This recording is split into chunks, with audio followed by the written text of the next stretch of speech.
GLA is the starting point for Mercedes SUV ownership, and in this much improved first generation form, it's as classy as you'd expect a premium C-segment family hatch-based crossover model ought to be from the Stuttgart brand. Thorough engineering borrowed from the Mercedes A-Class means that there's plenty to like beyond the badge, primary selling points focusing upon quality and efficiency. In short, it's a car that suits its fashion-conscious segment. On the move, this GLA has a softer damping setup than the Mark III model A-Class hatch it's based on, thanks to the off-road comfort suspension package that's fitted to all the mainstream models. Through the corners, body rolls decently controlled, and the rather vague steering masks greater reserves of traction than you might expect. That's particularly if you've got yourself a model with 4MATIC four-wheel drive, which can send up to 50% of the engine's power to the rear wheels whenever they need it.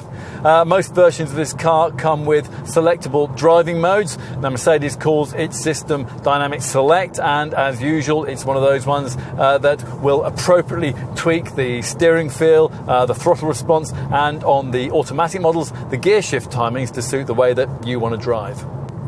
You'll be wanting to know about engines. Most GLA buyers will want the 2.1 litre diesel we're trying here, probably in its base 136 HP state of tune, which returns 67.3 mpg on the combined cycle and 110 grams per kilometre. That's for a front-driven model, which comes with manual or auto gearbox options. If you want your GLA 200D with 4MATIC four-wheel drive, then you have to have it with automatic transmission. Now, today we're trying the 2.1 litre engine in the 177 HP state of tune that you get with the GLA 220D. That's a derivative that only comes in 4MATIC auto form. There are petrol options too, and they start with a 1.6 litre GLA 200 variant that offers 156 HP. It has manual or auto gearbox options, and it's front driven only. Beyond that, the performance level rises substantially with a couple of 2 litre 4MATIC auto derivatives. There's a 211 HP GLA 250 and a startlingly quick Mercedes-AMG GLA 45 with 381 HP. A small but subtle change of emphasis has taken place here. In its original form, the GLA looked a little bit like one of those rather half-hearted attempts that some manufacturers make at the compact crossover concept, a family hatch with a few SUV hormones thrown in. This facelifted version isn't much different, but the changes made here have been enough to give it more visual credibility as a fully fledged SUV, albeit a very mild, fashion-orientated one.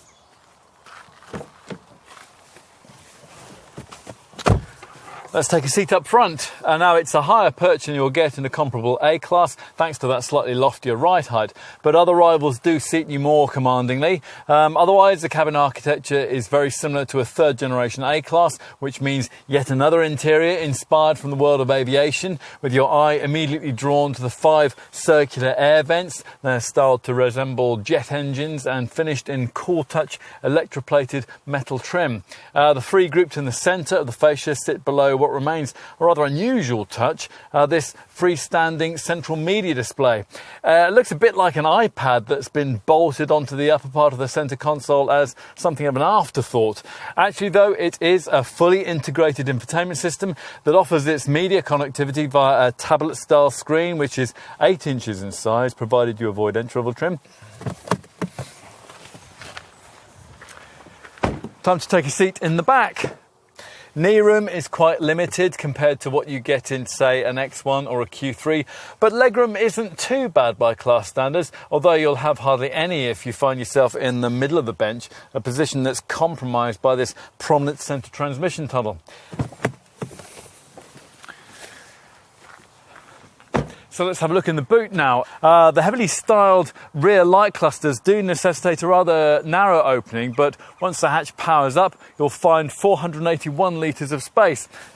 And in summary, well, every compact SUV in this class claims to take the concept of sense and sensibility and add to it something of an adventurous streak. This GLA does that too, but with a bit of extra polish. We can see why you might like it.